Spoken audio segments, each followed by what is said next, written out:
There are a few reasons to wedge clay.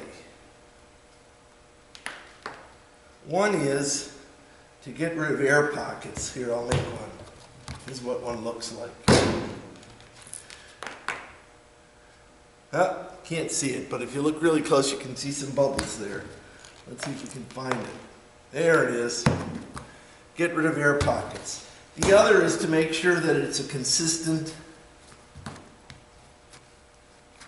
hardness. So if there's a hard spot and a wet spot in it, wedging will get rid of it. And this is what it looks like. And then I am going to show you how to do it. The clay has to be soft enough to wedge. If it's too hard, it's going to hurt your wrists. So, and if the clay is two very different hardnesses, the best thing to do is to take it 5 or 6 times, cut it in half,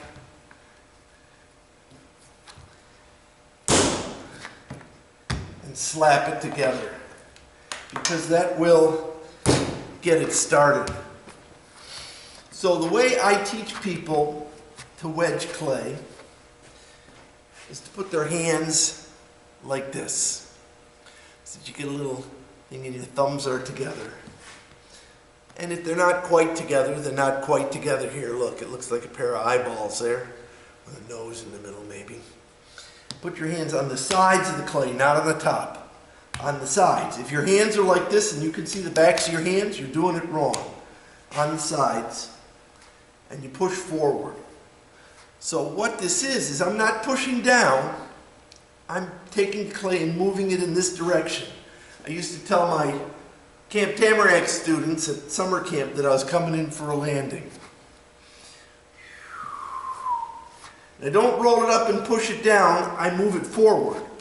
I never push it down, I move it forward. So always like this.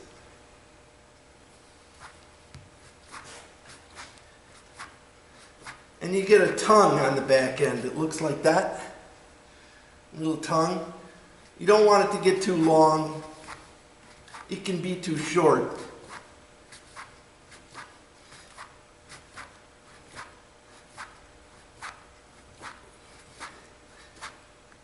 Optimally, you want it to look about like this, yeah?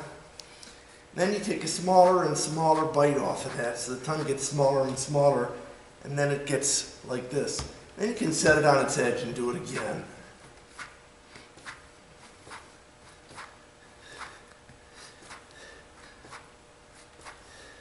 When I learned this, it was called ram's head wedging, because somehow people thought this looked like a ram's head. What you want to avoid doing is turning your wrist really far back while you do this. It's hard on your wrists. And you want to avoid wedging really stiff clay.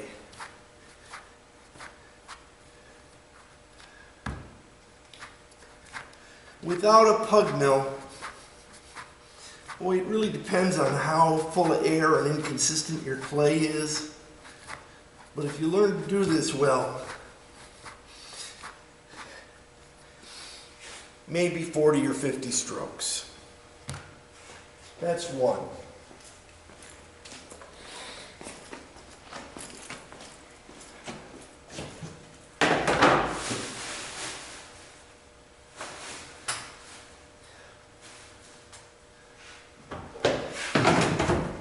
Once you can do a piece of clay about that big, if your arms don't ache too much, try twice as much.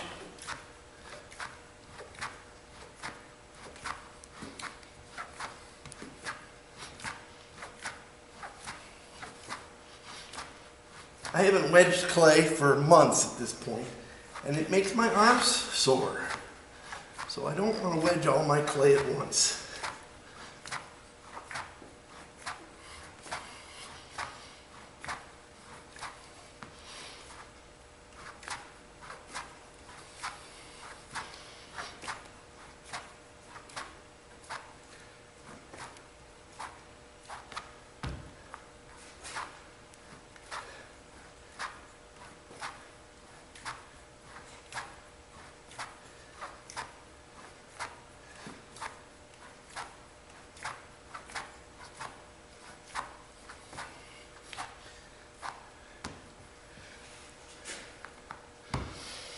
well-prepared clay that has no air bubbles in it, that's nice and consistent,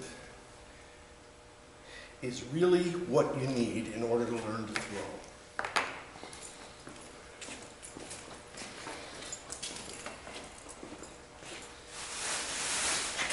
It helps in almost everything you do with clay, but in throwing, it's critical.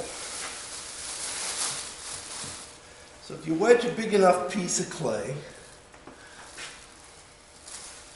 and you don't let it sit on this canvas too long, or something else porous where it'll dry out, you can make 4 lumps out of it. How big should your lumps be?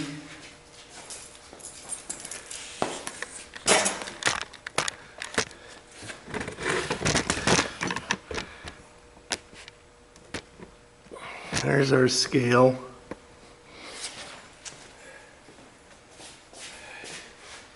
This is about 2 pounds, and it's a little bit too much.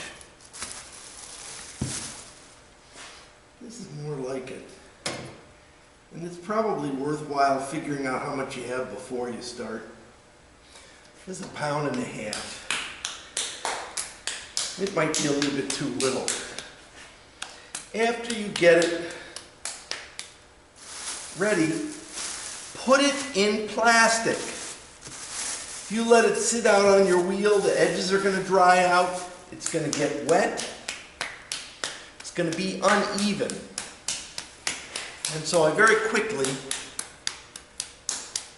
beat it into a round piece and put it away. I don't need it to be perfectly round. So 10 hits ought to be enough to make it round enough. And then I put it in my plastic and wrap it up. Wedged clay.